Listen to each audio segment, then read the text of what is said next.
Hello friends, this is Jyoti and welcome back to my channel earth mom Dehradun. तो दोस्तों, Bigg Boss के house में entry हुई है रोहित शेट्टी की।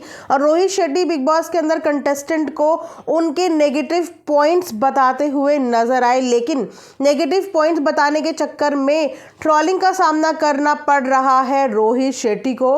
कुछ लोगों का कहना यह भी है कि जिनके खुद के घर शीशे के होते हैं वो दूसरों के घरों में पत्थर नहीं फेंकते। तो आइए जानते हैं पूरा माजरा, और साथ ही साथ आप सबको करंट वोटिंग ट्रेंड की अपडेट्स देनी भी बहुत ज़रूरी है। बहुत सारे लोग ये क्वेश्चन भी पूछते हैं कि मुझे वो ट्रेंड कैसे पता चलता है। तो भाई साहब, आम खाओ, गुटलियां मत गिनो, आप तक इन्फॉर्मेशन बिल्कुल रियल आएगी और अप टू द मार्क आएगी, इस चीज़ की गारंटी मेरी है। लेकिन ये इन्फॉर्मेशन आती कहाँ से है, थोड़ा बहुत तो चीज़ें हिडन रहने दो। कुछ चीज़ें होती हैं जो हम बता नहीं सकते। अगर हमने बता दी तो भैया फिर हमारा यहाँ पे बैठने का काम ही ख़त्म हो जाएगा। तो इसीलिए आप बस आम खाइए, गुटलियाँ फेंक दीजिए। तो चलिए बताते हैं कि पूरा माजरा हुआ क्या।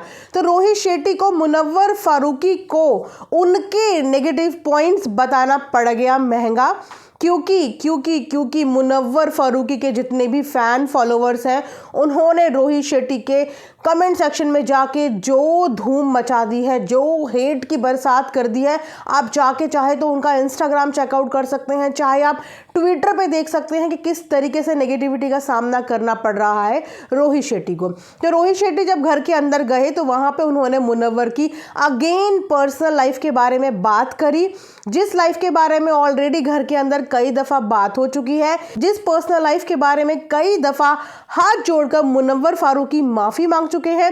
उन्होंने बोला है कि वो बाहर जाके सब कुछ क्लियर कर देंगे, सब कुछ सॉर्ट कर देंगे। लेकिन उसके बाद भी एंड तक, जबकि सिर्फ 2 दिन बचे हैं फिनाले के लिए, उसके बाद भी मुनव्वर की इमेज को हैम्पर करने की जो कोशिश की जा रही है ना, उस कोशिश को देखते हुए फैंस बहुत ज़्यादा भड़क गए हैं जो मुनव्वर को पसंद करते हैं। उनका बोलना ये है कि पूरे सीज़न ही मुनव्वर के चारों तरफ घूमा है, उसके बाद उसकी नेगेटिव इमेज पोर्ट्रे करने की किसी ने कोई कसर नहीं छोड़ी। उनकी गर्लफ्रेंड घर के बाहर के सारे पर्सनल मुद्दे लेके घर के अंदर आई, पूरा डिस्कशन किया, उनको रोका टोका नहीं गया। जबकि बिग बॉस के हाउस का ये अहम नियम है कि आप पर्सनल बातों पे चर्चा यहाँ पे नहीं कर सकते। लेकिन इस बार हुआ उल्टा कि इस बार बाहर से आए हुए वाइल्ड कार्ड ने भी घर के अंदर पर्सनल बातों का जिक्र किया, और तो और अब घर के अंदर आए हुए गेस्ट भी पर्सनल चीज़ों के ऊपर डिस्कशन करना शुरू कर दिया। जहाँ पे ये जो फिनाले से थोड़े दिन का टाइम होता है, यानी कि 2-4 दिन का टाइम, वो कंटेस्टेंट को सेटल करने के लिए रखा जाता है। लेकिन यहाँ पे एंड टाइम तक भी रोहित शेट्टी को भेजने का मकसद समझ में आना बहुत आसान सी बात थी। जो क्वेश्चन रोहित शेट्टी ने आके फिनाले से जस्ट 2 दिन पहले आके करे हैं, ये क्वेश्चन फिनाले खत्म होने के बाद कंटेस्टेंट से किया जाता है। लेकिन जो चीज़ बाद में की जाती है उस चीज़ को पहले करने का कहीं ना कहीं मोटिव लगता है यही रहा होगा मेकर्स का, कि किसी भी तरीके से जो कंटेस्टेंट उनको टॉप तक नहीं ले जाने हैं, थोड़ा बहुत मैनिपुलेशन की जाए, थोड़ा और नेगेटिविटी हाईलाइट की जाए, सो दैट कि वोटों की कुछ कमी हो जाए या वोटों की संख्या में अप डाउन हो जाए। और यकीन मानिए, रोहित शेट्टी के घर के अंदर आने के बाद वाकई में वोटिंग ट्रेंड में बहुत बड़ा चेंज देखने को मिला है। रोहित शेट्टी ने मर्द होने की बात बोल दी है यहाँ पे मुनव्वर फारूकी को, बिकॉज ऑफ उनकी ट्विनिंग, यानी कि 2 टाइमिंग को लेके, जो आप सब जानते ही हैं।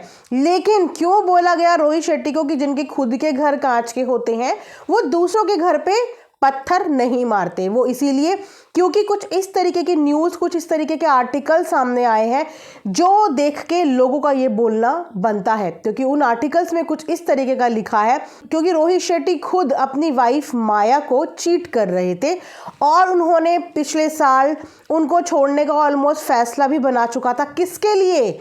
प्राची देसाई के लिए। ये एक न्यूज़पेपर में आर्टिकल में छपा हुआ है और वही आर्टिकल सब जगह स्प्रेड हो रहा है, जिसमें ये लिखा गया है कि वो खुद 2 टाइमिंग कर रहे थे, बॉस बीवी के होते हुए उनके खुद के एक्स्ट्रा मैरिटल अफेयर चल रहे थे, और वो यहाँ मुनव्वर को बोलने के लिए आ गए हैं। जबकि मुनव्वर ने कभी किसी से ये छुपाया नहीं है कि उनका एक बेटा है, उन्होंने कभी ये नहीं छुपाया कि वो ऑलरेडी मैरिड थे।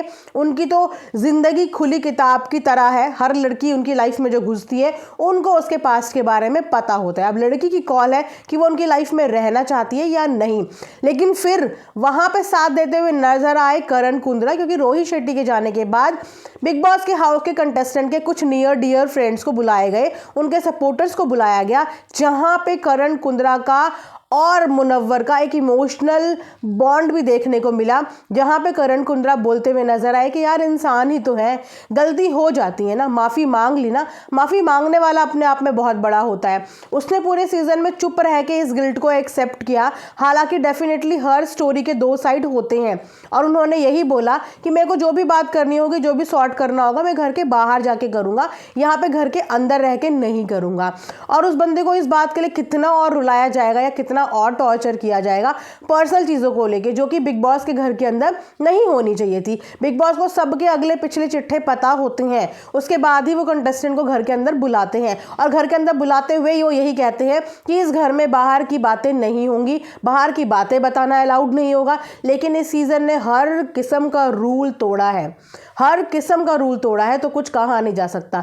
वहीं पे मुनव्वर के सपोर्ट की अगर बात करें ना, तो मुनव्वर के सपोर्ट भाई साहब किन किन लोगों का सपोर्ट है मुनव्वर को, मतलब सोचो, MC स्टैंड का सपोर्ट मुनव्वर को है, रफ्तार का सपोर्ट मुनव्वर को है, बादशाह का सपोर्ट मुनव्वर को है, प्रिंस नरोला का सपोर्ट मुनव्वर को है।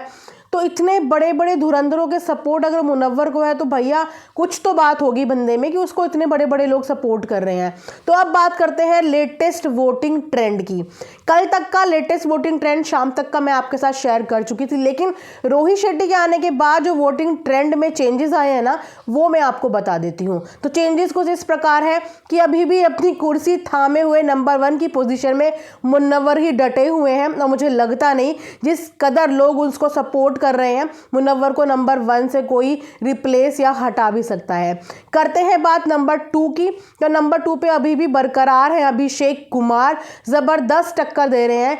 जहां पे मुनव्वर के सपोर्ट में काफी सारे आए हैं, मैंने आपको बताई लिस्ट, वहीं पे अभिषेक के सपोर्ट में एल्विश की आर्मी है ही, और जो वो टिके हुए हैं नंबर 2 पे, कहीं ना कहीं वो एल्विश की आर्मी का ही सपोर्ट है जो उनको नंबर 2 पे टिकाए हुए है। और उसके बाद अगर बात करें नंबर 3 की, तो कल तक नंबर 3 की पोजीशन में आपको, हमको, हम सबको मनारा देखने को मिली कि नंबर 3 पे मनारा थी। लेकिन लेकिन लेकिन इतना बड़ा चेंज यहाँ पे हो गया है कि मनारा की जगह नंबर 3 पे आ चुकी हैं अंकिता लोखंडे। कल तक अंकिता लोखंडे नंबर 5 पे थी, और आज अंकिता लोखंडे का जंप एकदम नंबर 3 पे हो चुका है। मैंने बोला था ना भाई साहब, फिनाले, ग्रैंड फिनाले आने तक तो पता नहीं कितने अप डाउन्स होंगे, तो वो अप डाउन लास्ट तक भी मेकर्स लगे हुए हैं, साम दाम दंड भेद, मतलब डे एंड तक कुछ ना कुछ ऐसा करते रहेंगे, जिसकी वजह से वोटिंग जो है ना, वो इसी तरीके से अप डाउन होके नाचती रहे। तो नंबर 4 की अगर बात करें, तो नंबर 4 पे अपनी पोजीशन बरकरार रखे हुए हैं अरुण।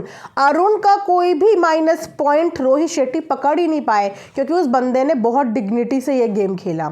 उसका एक इतना रियल कनेक्शन देखने को मिला इस पूरे सीजन में, जो दोस्ती का बॉन्ड था ना, वो तहलका और अरुण का ही देखने को मिला। और बाहर तहलका रो रो के अरुण के लिए वोट मांग रहे हैं, और जो न्यूट्रल ऑडियंस है ना, वो अरुण को सपोर्ट भी कर रही है और प्यार भी कर रही है। और भैया साउथ इंडिया से तो पूछ ही नहीं सकते आपको कितना लाड, कितना प्यार और कितने भर भर के वोट मिल रहे हैं। इसीलिए नंबर 4 पे अपनी पोजीशन कायम करे हुए हैं यहाँ पे अरुण।